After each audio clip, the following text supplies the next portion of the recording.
मुनि प्रभाहु जब भरत बिलोका, सब लघु लगे विलोकपति लोका। सुख समाज नहीं जाय बखानी, देखत बिरति बिसारहि ज्ञानी। आसन शयन सुवसन बिताना, बन बाटिका बिहग मृग नाना।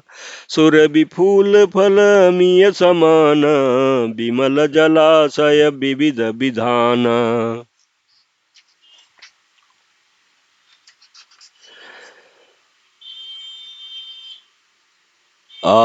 असन असन पान सुचि अमी अमी से, देखी लोग सकुचात जमी से।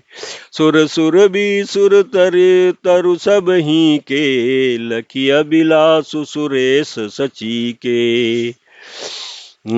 ऋतु बसंत वह त्रिविध बयारी, सब कह सुलभ पदार्थ चारी। स्रक चंदन बनितादिक भोगा, देखी रस विस्मय सब लोगा। संपत्ति चकई भरतु चको, मुनियायस खिलबार।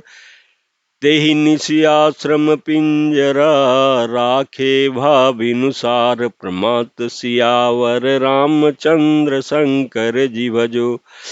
अयोध्या कांड दोहा 215।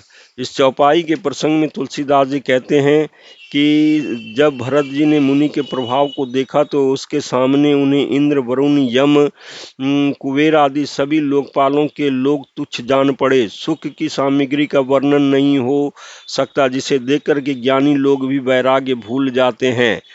आसन से सुंदर वस्त्र, चंदोवे वन बगीचे, भांति भांति के पक्षी और पशु, सुगंधित फूल और अमृत के समान स्वादिष्ट फल, अनेकों प्रकार के तालाब, कुएं, बावली आदि निर्मल जलाशय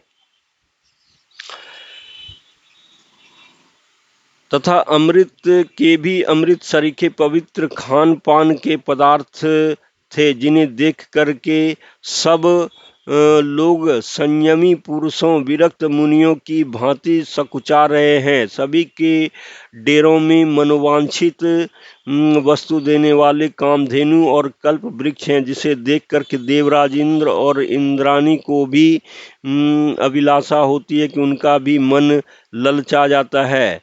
वसंत ऋतु है, शीतल मंद सुगंध, 3 प्रकार की हवा बह रही है और सभी को धर्म, अर्थ, काम और मोक्ष चारों पदार्थ सुलभ हैं।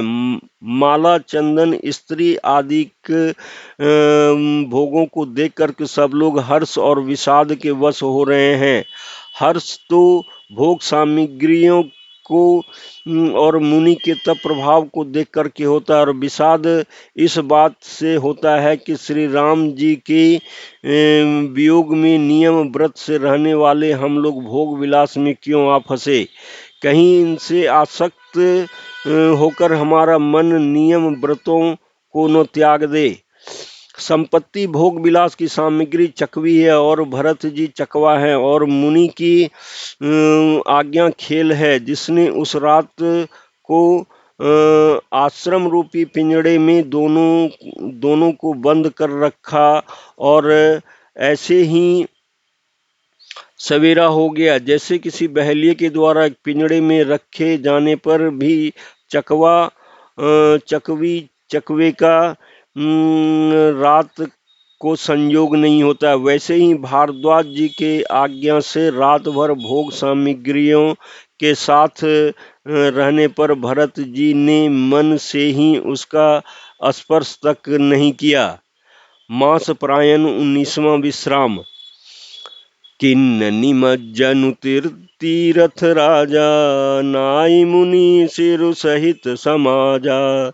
ऋषि आयसु अशिष सिर राखी, करि दंडवत विनय बहुभाषी। पथ गति कुशल साथ सब लिन्ने, चले चित्रकूट ही चितु दीने। राम सखा कर दीन्ने लागू, चलत देह धरि जनु अनुरागू।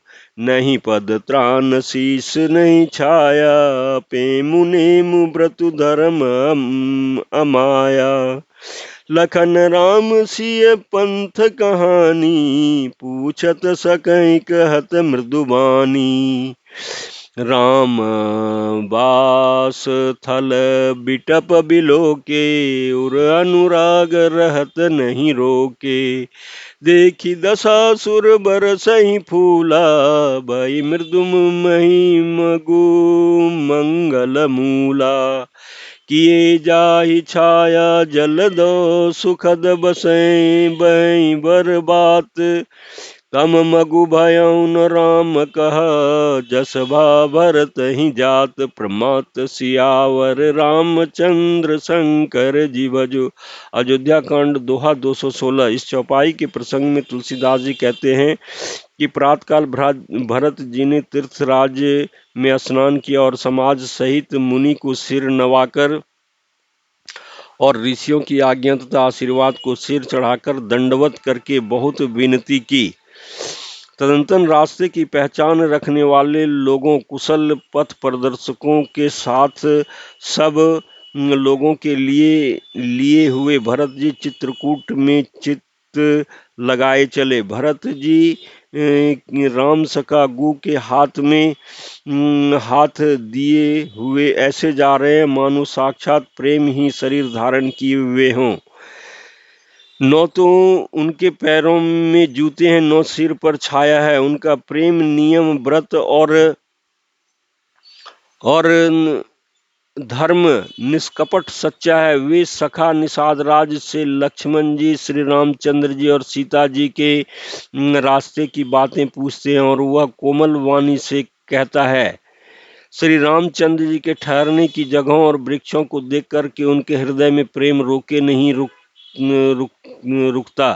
भरत जी की यह दशा देख करके देवता फूल बरसाने लगे, पृथ्वी कोमल हो गई और मार्ग मंगल का मूल बन गया। बादल छाया किए जा रहे हैं, सुख देने वाले सुंदर हवा बह रही है। भरत जी के जाते समय मार्ग जैसा सुखदायक है वैसा श्री रामचंद्र जी को भी नहीं हुआ था।